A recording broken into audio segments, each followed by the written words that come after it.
Hand clean ಮಾಡಿ bandage ಹಾಕಿ.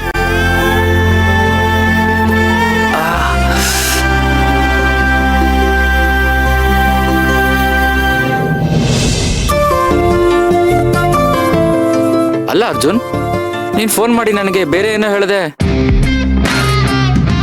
ನನಗೇನು ಗಾಯ ಆಗಿಲ್ಲ, ನನ್ನ ಹೆಂಡತಿ ಹತ್ರ ಡೀಪಾಗಿ ಗಾಯ ಆಗಿದೆ ಅಂತ ಹೇಳು ಅಂದೆ. ಈಗ ನೋಡಿದ್ರೆ ನಿಜವಾಗ್ಲೂ ಇಷ್ಟೊಂದು ಗಾಯ ಮಾಡ್ಕೊಂಡು ಬಂದಿದೀಯಾ? ಆಮೇಲೆ ಹೇಳ್ತೀನಿ. ಹಾ, ಓಕೆ. ನರ್ಸ್, ಆ ಕಾಲ್ಗೆ ಬ್ಯಾಂಡೇಜ್ ಮಾಡಿ.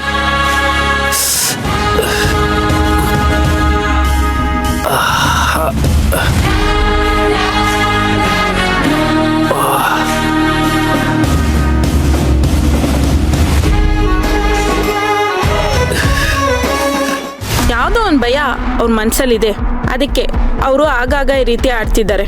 ನನ್ನ ಮಣಿನ ಹುಷಾರ್ ಮಾಡ್ಬೋದಲ್ವಾ ಡಾಕ್ಟರ್? ನಾನು ಅವಳನ್ನ ತುಂಬಾ ಪ್ರೀತಿಸ್ತೀನಿ. ಅವಳನ್ನ ಹೇಗಾದ್ರೂ ಮಾಡಿ ಮೊದ್ಲಿನ ಥರ ಮಾಡಿ, ಅದೆಷ್ಟು ಖರ್ಚಾದ್ರೂ ಪರವಾಗಿಲ್ಲ, ನಾನು ಫಾರಿನಲ್ಲಿ ಬೇಕಾದ್ರೂ ಟ್ರೀಟ್ಮೆಂಟ್ ಕೊಡ್ಸೋದಕ್ಕೆ ರೆಡಿ ಇದ್ದೀನಿ.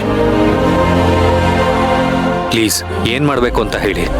ಟೆನ್ಷನ್ ಆಗಬೇಡಿ, ಖಂಡಿತ ನಿಮ್ಮ ವೈಫ್ನ ಸರಿ ಮಾಡ್ಬೋದು. ನಾನೊಂದಷ್ಟು ಟ್ಯಾಬ್ಲೆಟ್ಸ್ನ ಬರ್ಕೊಡ್ತೀನಿ.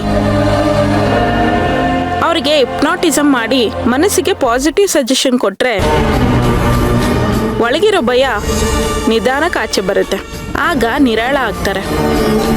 ಹಿಪ್ನೋಟಿಸಮ್ಮ, ಅದನ್ನ ಇಮಿಡಿಯೇಟ್ ಆಗಿ ಮಾಡ್ಬೋದಾ ಡಾಕ್ಟರ್? ಮಾಡ್ಬೋದು. ಅದಕ್ಕೆ ನಿಮ್ಮ ವೈಫ್ ಒಪ್ಕೋಬೇಕು. ಅವ್ರನ್ನ ಒಪ್ಸಿ ನನ್ನ ಹತ್ರ ಕರ್ಕೊಂಬನ್ನಿ.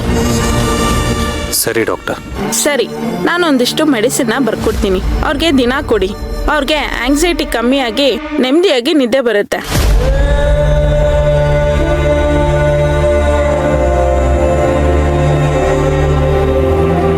ತಗೊಳ್ಳಿ. Thank you doctor. It's okay.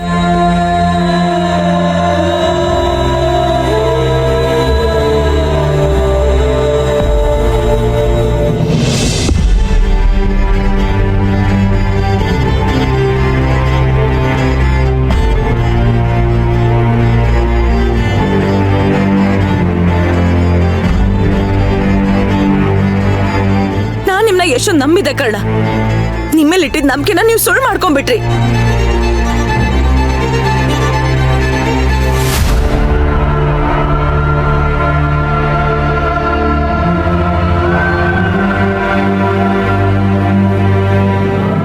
Sister, ಆ ಪೇನ್ ಕಿಲ್ಲರ್ ಇಂಜೆಕ್ಷನ್ ಕೊಡಿ. ಸರಿ ಡಾಕ್ಟರ್. ರಿಲ್ಯಾಕ್ಸ್.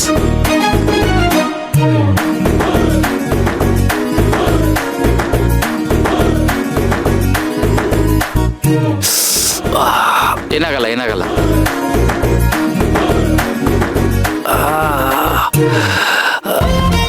ಸಿಸ್ಟರ್, ನೀವು ಹೋಗಿ. ಸರಿ.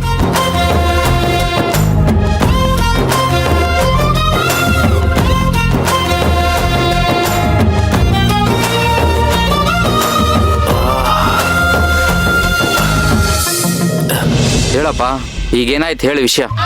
ಅಯ್ಯೋ, ಅದ್ಯಾವ ಬಾಯಲ್ಲಿ ನನ್ನ ಹಾಗನ್ನೋ ಏನೋ, ಅದೆಲ್ಲಿಂದ ರೌಡಿಗಳು ಇದ್ದಕ್ಕಿದ್ದ ಹಾಗೆ ಬಂದು ಚೆನ್ನಾಗಿ ಬಾರಿಸ್ಬಿಟ್ಟು ಹೋಗ್ಬಿಟ್ರು. ಓ ಮೈ ಗಾಡ್, ನೀನು ರೆಸಿಸ್ಟ್ ಮಾಡಲಿಲ್ವಾ? ಯಾರನ್ನೂ ಹೆಲ್ಪ್ ಕರೀಲಿಲ್ವಾ? ಬೇರೆ ಟೈಮ್ ಆಗಿದ್ರೆ ಆ ರೌಡಿಗಳನ್ನ ನಾನು ಒಬ್ಬನೇ ಓಡಿಸ್ಬಿಡ್ತಾ ಇದ್ದೆ. ಆದ್ರೆ ಪರಿಸ್ಥಿತಿ ಹಾಗಿರ್ಲಿಲ್ವೇ. ಅಲ್ಲ, ನಿನ್ನ ಮಾತು ನನಗೆ ಅರ್ಥ ಆಗ್ತಿಲ್ಲ. ಯಾಕೆ ಒದೆ ತಿಂದೆ? ಅದೊಂದು ದೊಡ್ಡ ಕತೆ. ಒಂದು ಪರ್ಸನಲ್ ರೀಸನ್ಗೆ ನನಗೆ ಏಟ್ ಆಗದೆ ಇದ್ರು ಏಟ್ ಆಗಿರೋ ಥರ ಬ್ಯಾಂಡೇಜ್ ಹಾಕೊಂಡು ಮೇಂಟೈನ್ ಮಾಡ್ತಾ ಇದ್ದೆ. ಓ, ಈ ವಿಷಯ ನನ್ನ ಹೆಂಡತಿಗೂ ಗೊತ್ತಿರಲಿಲ್ಲ. Very interesting. ಆ ರೌಡಿಗಳಿಗೆ ನಾನು ಎದ್ದು ಹೊಡೆದ್ರೆ ಎಲ್ಲಿ ನಾನು ಮಾಡ್ತಿರೋದು ನಾಟಕ ಅಂತ ನನ್ನ ಹೆಂಡತಿಗೆ ಗೊತ್ತಾಗ್ಬಿಡುತ್ತೋ ಅಂತ ಸುಮ್ಮನೆ ಅವ್ರಗಳ ಹತ್ರ ಏಟ್ಗಳು ತಿಂದೆ. ಇದು ತುಂಬಾ ಇಂಟ್ರೆಸ್ಟಿಂಗು. ಮುಂದೆ ಆ ರೌಡಿಗಳು ನನಗೆ ಹೊಡೆದು ಹೋದ್ಮೇಲೆ ನನಗೆ ಗೊತ್ತಾಯ್ತು ನಾನು ಮಾಡ್ತಿರೋದು ನಾಟಕ ಅಂತ ನನ್ನ ಹೆಂಡತಿಗೆ ಮೊದಲೇ ಗೊತ್ತಿತ್ತಂತೆ. ವೆರಿ ಫನಿ ಕಣಪ್ಪ. ನೀನು ಈ ಕಾಮಿಡಿ ಕತೆನ ಒಂದೊಳ್ಳೆ ಮೂವಿ ಮಾಡ್ಬೋದು. ಆ ರೌಡಿಗಳು ನಮ್ಮ ಹತ್ರ ಲೂಟಿ ಮಾಡಕ್ ಬಂದಿದ್ರು ಅಥವಾ ಕೋರ್ಟಲ್ಲಿ ನನ್ನಿಂದ ಶಿಕ್ಷೆಗೆ ಒಳಗಾಗಿರೋರ್ ಕಡೆಯವರು ಗೊತ್ತಿಲ್ಲ. ಆದ್ರೆ ಅದೇ ಸಮಯಕ್ಕೆ ಸರಿಯಾಗಿ ಆಚೆ ನಿಂತಿದ್ಲಲ್ಲ ಆ ಹುಡುಗಿ ಬಂದ್ಲು. ಅವಳು ಬಂದು ಹೊಡೆದು ನನ್ನನ್ನು ಕಾಪಾಡಿದ್ಲು. ಓ ನಿನ್ ಪುಣ್ಯ, ಆ ಹುಡುಗಿ ಸರಿಯಾದ ಟೈಮ್ ಬಂದು ನಿನ್ ಸೇವ್ ಮಾಡಿದ್ಲು.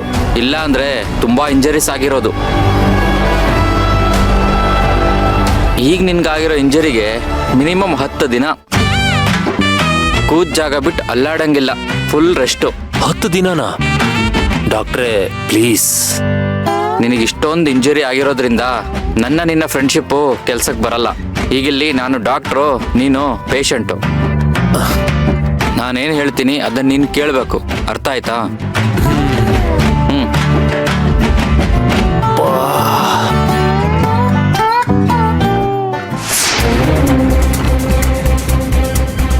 ಏನು ಪ್ರಿಯಾನ ಸೈಕಿಯಾಟ್ರಿಸ್ಟ್ ಹತ್ರ ಕಳ್ಸಿದ್ರಾ?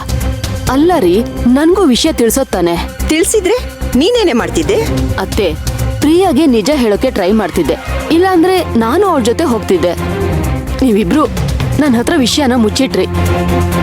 ಪ್ರಿಯಾಗೆ ಈಗಾಗ್ಲೇ ಡಾಕ್ಟರ್ ಹತ್ರ ಕರ್ಕೊಂಡು ಹೋಗಿರೋ ಉದ್ದೇಶ ಗೊತ್ತಾಗಿರತ್ತೆ. ಪಾಪ ಅವಳು ಎಷ್ಟು ಬೇಜಾರ್ ಮಾಡ್ಕೊಂಡಿರ್ತಾಳೋ ಏನೋ.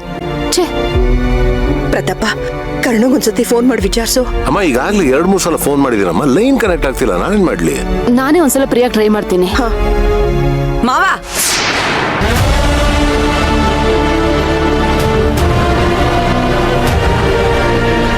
ಮಾವ, ನೀವು ನಿಮ್ ಮಗನ್ ಜೊತೆ ನನ್ನ ಶಾಪಿಂಗ್ ಕಳ್ಸಿದ್ರಿ ತಾನೆ?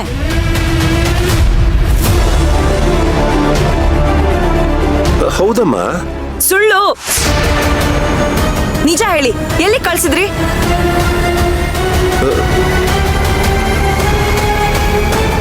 ಸೈಕ್ಯಾಟ್ರಿಸ್ಟ್ ಹತ್ರ ಅಮ್ಮ. ಮತ್ ಯಾಕೆ ಸುಳ್ಳು ಹೇಳಿದ್ರಿ ನನ್ನ ಹತ್ರ?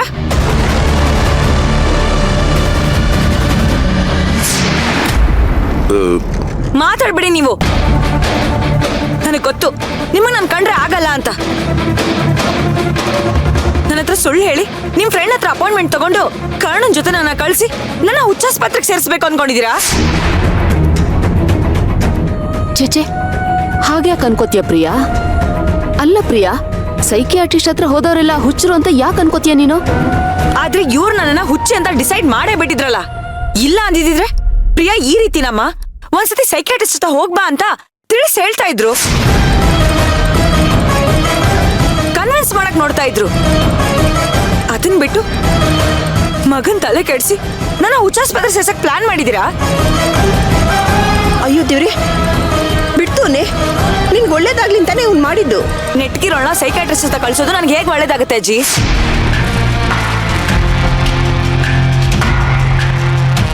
ಹಾಗಲ್ಲ ಕಣೆ, ಇತ್ತೀಚೆಗೆ ನೀನು ಯಾಕೋ ಒಂದ್ ರೀತಿ ವರ್ತಿಸ್ತಾ ಇದ್ದೆ. ಡಾಕ್ಟರ್ ಹತ್ರ ಕಳ್ಸಿದ್ರೆ ನೀನ್ ಸರಿ ಹೋಗ್ಬೋದು ಅಂತ. ಬುದ್ಧಿ ಇರೋರು ಅದೇ ಕೆಲಸ ತಾನೇ ನಾವು ಮಾಡ್ಬೇಕು. ಅದನ್ನೇ ನಿಮ್ ಮಾವನು ಮಾಡಿರೋದು. ಅದ್ರಲ್ಲಿ ತಪ್ಪೇನ್ ಬಂತು? ಏನ್ ತಪ್ಪ? ನಿಮ್ ಮುದ್ದಿನ ಮೊಮ್ಮಗಳು ಸೇವಂತಿ ಮಗು ಮಗು ಅಂತ ಗೊಂಬೆ ಇಟ್ಕೊಂಡು ತಲೆ ಕೆಟ್ಟೋಳ ತರ ಆಡ್ತಾ ಇದ್ಲು. ಮನೆಯಿಂದ ಓಡ್ ಹೋಗಿದ್ಲು. ಆಗ ನಿಮ್ಗೇನು ಅನಿಸ್ಲಿಲ್ಲ ಅಲ್ವಾ?